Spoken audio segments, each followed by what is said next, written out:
Smartphones nowadays are very purpose-focused. The biggest line drawn is between gaming phones and all of the other phones. And today we are finally going to review our first phone from RedMagic. This is the RedMagic 10S Pro, and the company made a name for themselves when they first introduced a fan in their gaming phones, and that changed everything. We always say that phones have reached its potential and higher power consumption will be a problem, but that only applies to phones with a passive cooler. The RedMagic 10S Pro has a fan, so that means it is an active cooler phone. And I'm personally excited to know what kind of performance that it can churn out. So do hit the like and subscribe button, as there are many things to talk about this phone. Before we talk about anything though, we have to talk about the design first. I really like it, as RedMagic is unapologetic about it being gamer looking. The last time that I've seen something like this is from Black Shark. RIP Black Shark, you'll be missed even to this day, especially that trigger. Anyway, the RedMagic 10S Pro has a sleek design, flat on all sides with no camera bump. Surprising in the year 2025, I know. There are some RGB LEDs at the back, one for the RedMagic logo and another for the X symbol. The fan also has 4 RGB LEDs as well, one for each quadrant. The right side of the phone is actually the busiest. There is one trigger for each side, a red slider to enter game space, a round power button at the center, and another volume rocker right on top of it.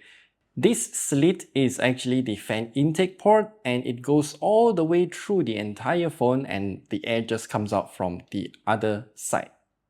Looking at the exploded view of this phone's internals, the RedMagic 10S Pro has a combination of multiple heat spreaders, but the main star of the show is the 23,000 RPM fan.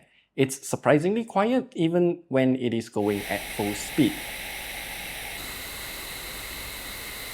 So, of course, we are going to now talk about the performance. The RedMagic 10S Pro uses the Snapdragon 8 Elite leading version, which is actually identical to the Snapdragon 8 Elite for Galaxy, but without the Galaxy branding.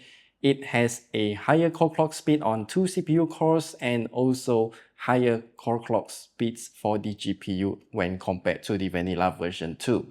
And that's about the difference that I can find between the leading version and the non-leading version. Now, the 8 Elite in itself is already very high in terms of power consumption when it's pushed to its limits. So how does the RedMagic 10S Pro handle it with its fan? We threw all of our games at it and it can handle it magnificently at the highest graphical settings flawlessly. You can watch the full gaming test video at the top right corner there, or down in the description below, but here's the summary. Genshin Impact 60 FPS consistently without any issues at all, because Genshin Impact has been optimized very well to this point and also has Vulkan API, so the efficiency has been improved too. Zenless Zone Zero is not particularly at 60 FPS consistently, since this game is very demanding, but the game is quite okay to be played with because the frame drops aren't particularly distracting. So overall, good job there. The most surprising to me though is Wuthering Waves. You see, this game has a lot of different settings that we can play with, and we just turned on Vulkan API, highest graphical settings, but turn frame generation off just to see how things go. And the RedMagic 10S Pro ran it very smoothly at 90 FPS with some frame drops under certain scenarios. However, the wattage is truly concerning, as it takes around 16 to 18 watts for a while just to keep up with the game. That is a truly scary number in a way, because phones taking in 8 watts is already considered very high, and yet the RedMagic 10S Pro takes in above 10 watts quite consistently throughout the entire gameplay session of Wuthering Waves. So, does it overheat then? Actually, no. At least not that I know of. The highest temperature that I can see here is 51 degrees Celsius, but there was no major frame drops, so I don't think that it thermal throttled in any significant way. The fan is indeed whirring a mini tornado in the phone to keep things cool, and it works. The phone is indeed super uncomfortable to touch because of how hot it is, and the frame literally burns my fingers, but the performance is great. I'd say that the RedMagic 10S Pro is just all around fantastic for gaming. The Snapdragon 8 Elite is indeed very powerful but also very power hungry at the same time when pushed to its higher limits. With such a high power consumption means that it will definitely chug the battery down as well. With a massive 7050 mAh battery, the battery dropped from 100% to 55% throughout our entire gaming test. That gives us a perspective of how power hungry the Snapdragon 8 Elite is. But when we did our standardized battery life though, it can last around 11.5 hours locked at 144Hz refresh rate at 100 nits brightness with the fan turned off and also RGB strips turned off. This is why I'm saying just use the RedMagic 10S Pro with auto refresh mode so that you can get the best battery life possible with that massive battery.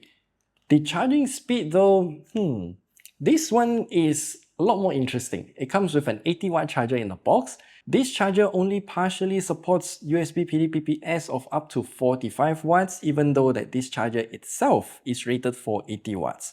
Yes, we tested that as well. Using the stock charger with the default settings, it can charge completely within 46 minutes. The fan does turn on while charging to keep the temperature low, so it can push more wattage without overheating the battery. When we turn it up to the fastest charging speed possible, it can charge to completion in around 34 minutes. And again, the fan does turn on and the temperature curve is very different from the default settings.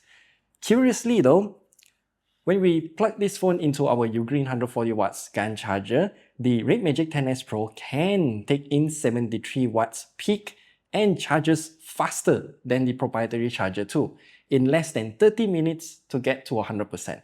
The fan is indeed whirring while charging to keep the temperature in check. The screen is also amazing too. It is a 6.85-inch AMOLED screen with a resolution of 2688 by 1216 pixels and goes up to 144Hz refresh rate.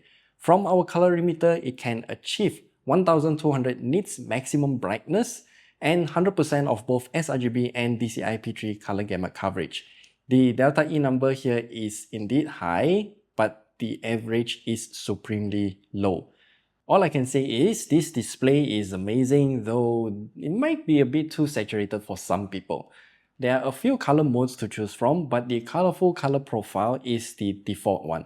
The vivid color profile is surprisingly not as vivid, so my advice to you is just use whatever color profile that you like the most.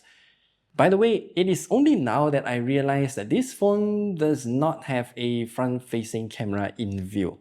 Yeah, the screen is completely filled to the brim with very high screen-to-body ratio and no black selfie camera cutout inside.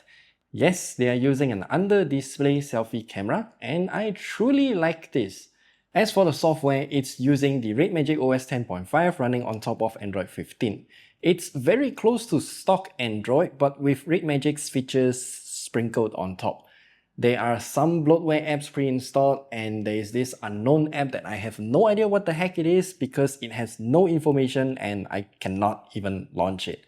Either way, the bloatware is removable, but the more games and more apps are not. It's from the next app, which I cannot find where it is, but I can indeed disable the app entirely.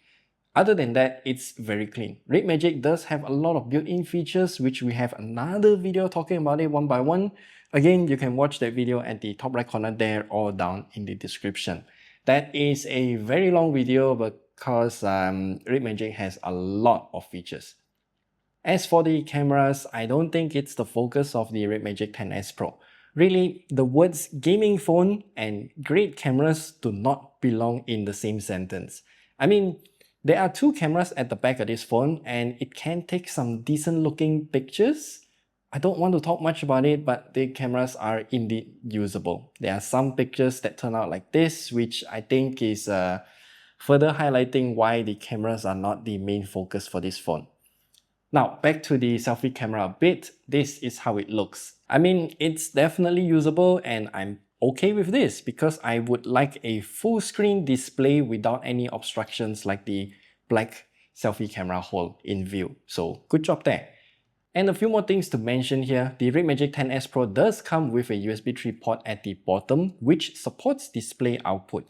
It is an integral part of the phone because we can change the aspect ratio of the game and also make the phone to become a virtual gamepad to play our games on the big screen. So again, very good features to have. It also has a dual SIM card slot and a 3.5mm audio jack too. Nice. Of course, there is one big consequence to having a fan. So no IP rating, as the fan will lead directly inside the phone. So should you buy the RedMagic 10S Pro? At the price of 3,199 ringgit right now, I'd say yes, the performance we are getting is amazing. It's the best performing phone that I've seen to date, and it's all thanks to just having a fan. There are a lot of other features built into RedMagic OS to bring forth even more value too. And honestly, there's only two choices in the market right now when it comes to gaming phones. Either the RedMagic 10S Pro or this one, the ROG Phone 9. Maybe we'll do a comparison between these two phones sometime. Should I do it? Let me know down in the comment section below. Also, let us know what do you think about the RedMagic 10S Pro. Is this a phone that you'll get for gaming alone? I'd like to know all of your thoughts and colorful opinions, and we'll see you guys in the next video. Do remember to like and subscribe, and yeah, goodbye. Remember to watch all of our other videos about the RedMagic 10S Pro. Yeah, amazing phone.